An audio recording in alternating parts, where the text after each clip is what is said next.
Sir, India today group की जो data visualisation team है उसने एक एनिमेशन तैयार किया है जो मैं चला के दिखाता हूं, जो दिखाता है कि 1984 के लोकसभा के आम चुनाव के बाद किस तरीके से भारतीय जनता पार्टी का जनाधार देश भर में बढ़ा है।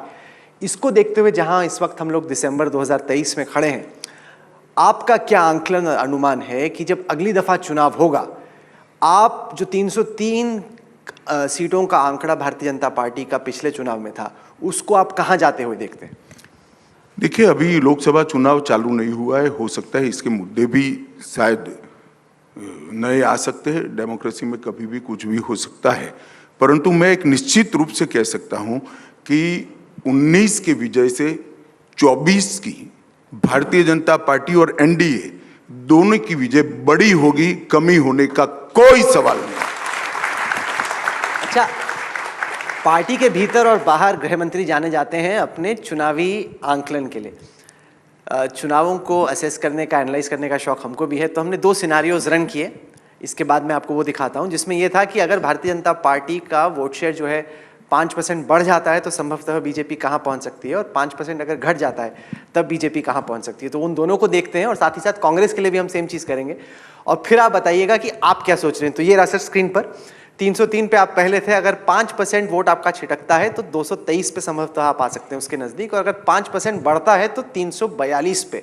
उसी तरीके से कांग्रेस जो कि 52 सीटों पे थी पिछले चुनाव में, अगर उनका 5% वोट छिटकता है तो 21 पे आके गिर जाते हैं, और अगर 5% बढ़ता है तो 97 पे आते हैं।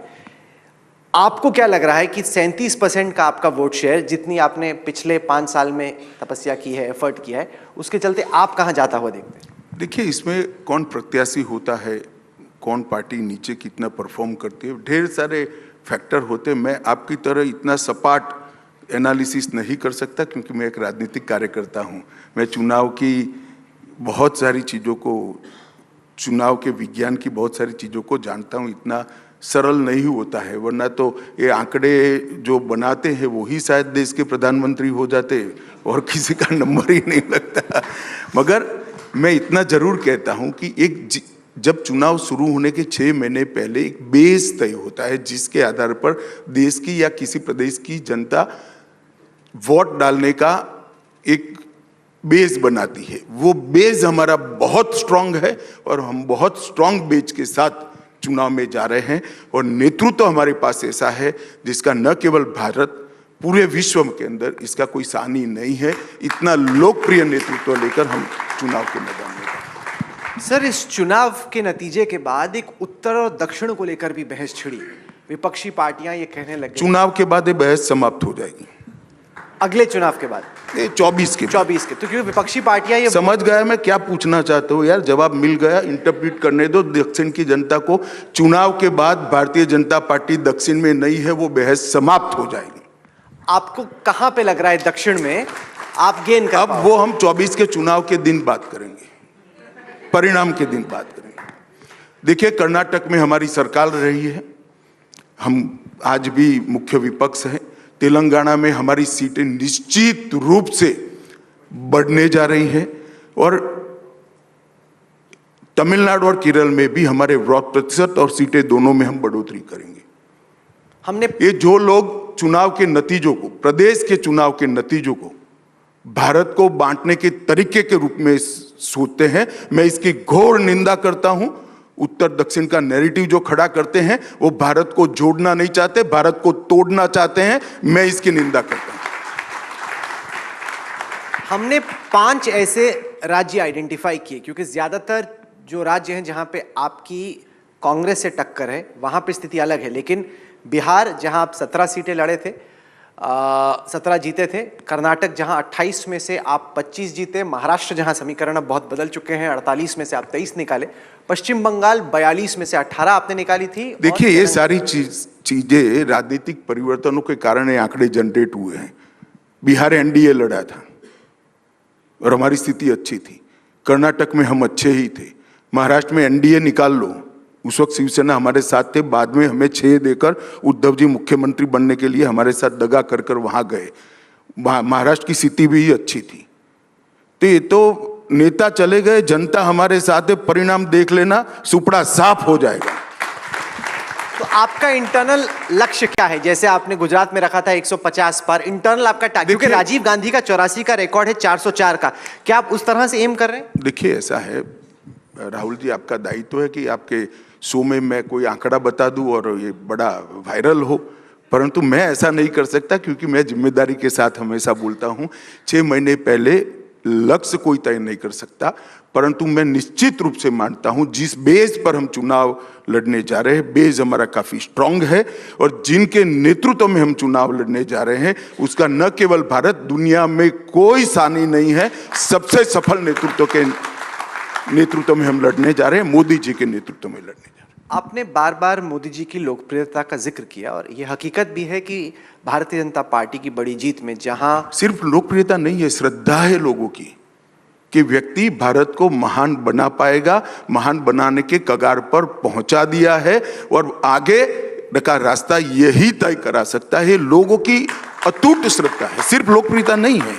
लोकप्रियता तो कई बार इधर उधर होती है, मगर जब श्रद्धा पैदा होती है तो उसका टूटना बहुत दिक्कत होती मैं है। उसी नहीं चाहता हूं, क्योंकि जब अंतर्राष्ट्रीय ट्रैकर्स में तुलना करते हैं न केवल राहुल गांधी से और ममता बनर्जी से, अरविंद केजरीवाल से, बल्कि दुनिया के तमाम नेताओं से, तो प्रधानमंत्री मोदी की मॉर्निंग कंसल्ट जैसे जो ट्रैकर्स हैं उनमें 76% लोकप्रियता है। और अगर आप देखें अंतर्राष्ट्रीय स्तर पर भी ऐसा कोई नेता नहीं है जो इनकी लोकप्रियता के नजदीक आ रहा है। जब आप तुलना करते हैं किसी और नेता से, आपका क्या आंकलन है कि ऐसा क्यों है कि 9.5 साल बाद भी लोकप्रियता का आलम ये है?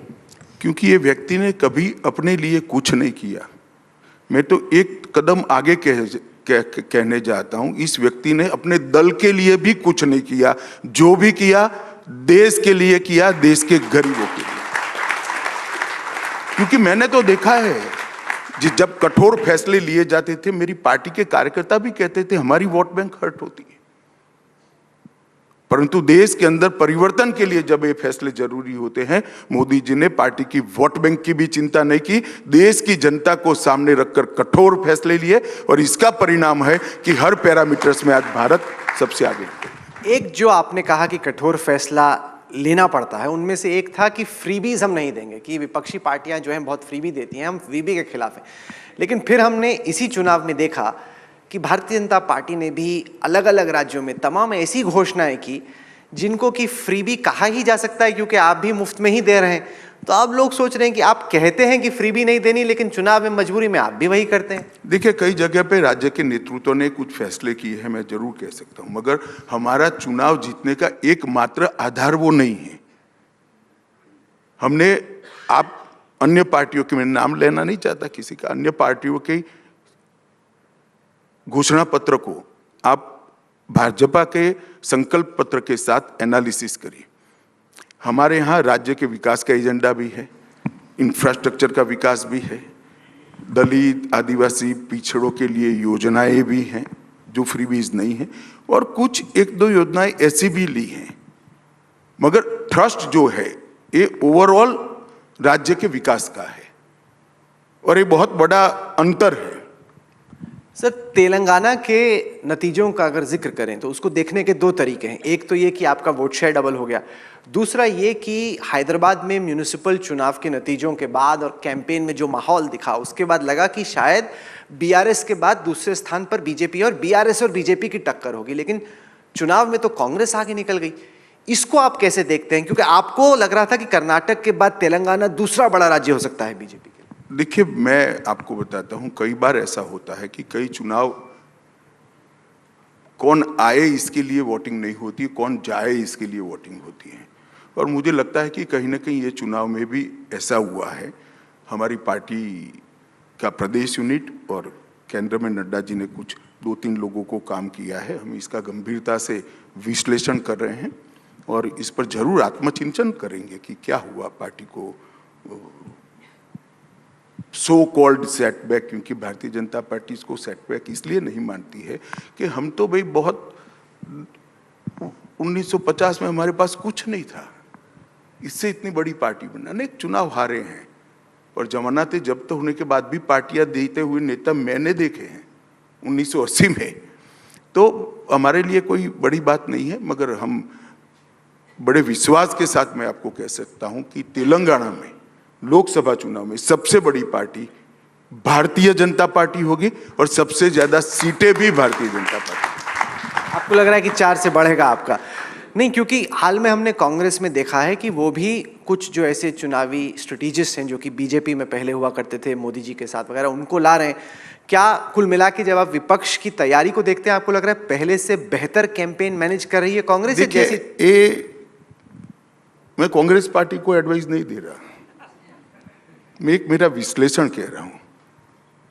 जो कैंपेन मैनेजर होते हैं वो पार्टी का लोड कम करने के लिए होते हैं, चुनाव जिताने के लिए नहीं होते हैं।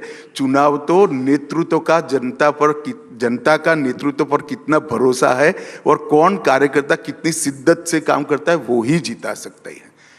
अब स्थिति कुछ पार्टियों की ऐसी हो गई है कि कैंपेन मैनेजर के अलावा और कोई चारा ही नहीं है। नेतृत्व विश्वास खो बैठा है, कैडर तितर बितर हो गई है, तो उनके लिए तो कैंपेन मैनेजर ही नैया पार कराने का एक। भारतीय जनता पार्टी में ऐसा नहीं है। हमारे प्रदेश का नेतृत्व और विशेष कर मोदी जी का नेतृत्व किसी भी चुनाव की नैया पार कराने के लिए कैपेबल है और हमारा संगठन चुस्त दुरुस्त है, मैदान में खड़ा रहता है। बूथ से लेकर प्रदेश तक हर मोर्चे की लड़ाई हम बखूबी लड़ते हैं, तय रणनीति के तहत लड़ते हैं और परिणाम भी आते हैं। अगर ये वीडियो आपको पसंद आया है तो इसे लाइक ज़रूर करें। अगर चैनल अभी तक सब्सक्राइब नहीं किया है तो कर लें और नोटिफिकेशन पाने के लिए बेल आइकन भी दबा दें।